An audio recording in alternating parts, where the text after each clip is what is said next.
करते हैं। हरित विकास यानी ऐसा विकास जो पर्यावरण के लिए नुकसानदेह ना हो, जिसमें धरती, जलवायु, हवा, पानी सब सुरक्षित रहे, और इसके लिए मोदी सरकार लगातार काम कर रही है।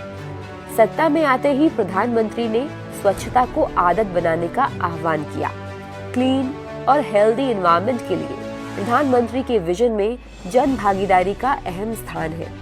स्वच्छता से लेकर सिंगल यूज प्लास्टिक के इस्तेमाल से बचने तक उन्होंने लोगों को पर्यावरण में योगदान देने और जीवन शैली में बदलाव लाने के लिए लगातार प्रोत्साहित किया है। इस उद्देश्य को मिशन लाइफ का नाम देकर, उसे जन आंदोलन का रूप देकर उन्होंने ये तय किया है कि इसका स्थायी और बड़े पैमाने पर असर हो। स्वच्छ भारत मिशन के चलते अब भारत खुले में शौच मुक्त देश बन गया है। मिशन नमामि गंगे को संयुक्त राष्ट्र ने इकोसिस्टम को पुनर्जीवित करने के लिए शीर्ष 10 पहलों में से एक के रूप में मान्यता दी है। प्रधानमंत्री मोदी हमेशा भारत की पर्यावरण अनुकूल संस्कृति के बारे में बात करते हैं।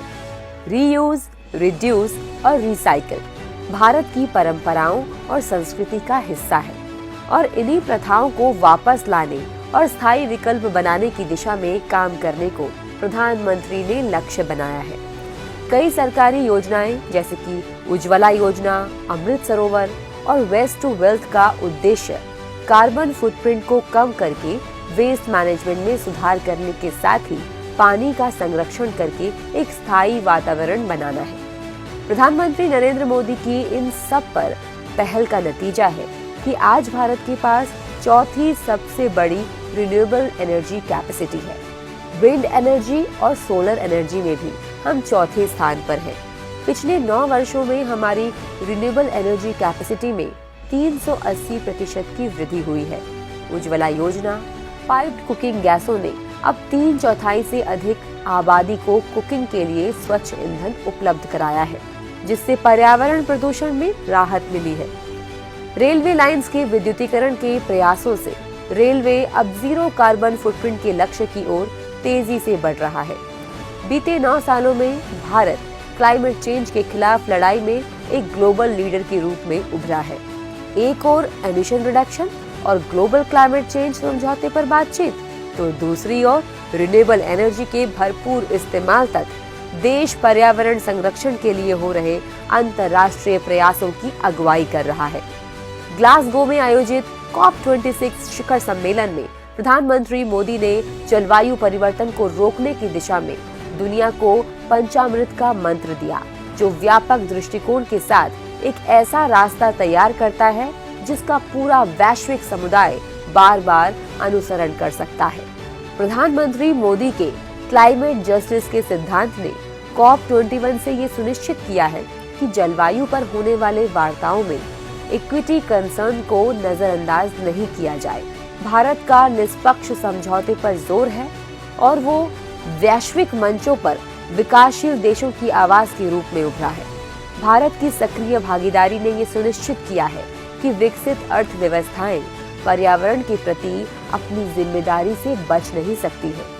साथ ही जलवायु से संबंधित महत्वाकांक्षी लक्ष्यों को प्राप्त करने में भी देश सफल हो रहा है। इस शिखर सम्मेलन में प्रधानमंत्री मोदी ने एक ऐतिहासिक घोषणा करते हुए 2070 को नेट जीरो एमिशन के लिए भारत का टारगेट ईयर घोषित किया है। पर्यावरण संरक्षण के लिए मोदी सरकार के उल्लेखनीय कार्यों के परिणाम स्वरूप कई सराहनीय उपलब्धियां हासिल हुई हैं। देश में फॉरेस्ट कवर तेज रफ्तार से बढ़ा है। पिछले 1 दशक में भारत में बाघों की आबादी बढ़कर दोगुनी हो गई है। जहां कई देश जलवायु से संबंधित लक्ष्य को प्राप्त करने में विफल रहे, वहीं भारत ने समय सीमा से काफी समय पहले ही लक्ष्य प्राप्त कर लिया। भारत ने COP21 में नॉन फॉसिल सोर्सेज से बिजली क्षमता का 40% प्राप्त करने का लक्ष्य तय किया और टारगेट के 9 साल पहले ही सफलता हासिल कर ली। पीएम मोदी के अहम फैसलों और कुशल नेतृत्व में आज भारत नवीकरण ऊर्जा को स्थापित करने, पवन ऊर्जा उपयोग और सौर ऊर्जा उपयोग के मामले में चौथा सबसे बड़ा देश है।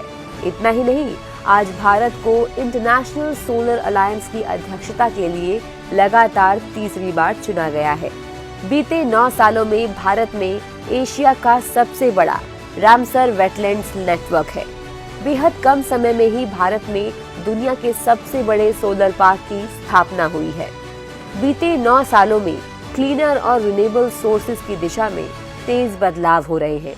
बड़ी अर्थव्यवस्थाओं में रिन्यूएबल एनर्जी में वृद्धि दर भारत में सबसे अधिक रही है। रिन्यूएबल एनर्जी सेक्टर को बढ़ावा देने के लिए कई तरह के प्रोत्साहन में टैरिफ में भारी कमी आई है। इसके अलावा उजाला योजना के तहत करोड़ों एलईडी बल्ब वितरित किए गए हैं। इससे हजारों करोड़ रुपए की बचत हुई है और भारी मात्रा में कार्बन डाइऑक्साइड के उत्सर्जन को रोका गया है। प्रधानमंत्री मोदी जैविक और पारंपरिक खेती को लगातार प्रोत्साहित कर रहे हैं। नीम कोटेड यूरिया, पर ड्रॉप मोर क्रॉप, पीएम कुसुम योजना, सॉइल हेल्थ कार्ड, ये सब वो प्रयास हैं जो धरती की सेहत सुनिश्चित करने में भूमिका निभा रहे हैं। प्रधानमंत्री के दूरदर्शी नेतृत्व में भारत न केवल हरित विकास की ओर अग्रसर है, बल्कि वो दुनिया को लाइफस्टाइल फॉर एनवायरनमेंट का संदेश देकर P3 यानी कि प्रो पीपल फॉर प्लैनेट बनने के लिए भी प्रेरित कर रहा है।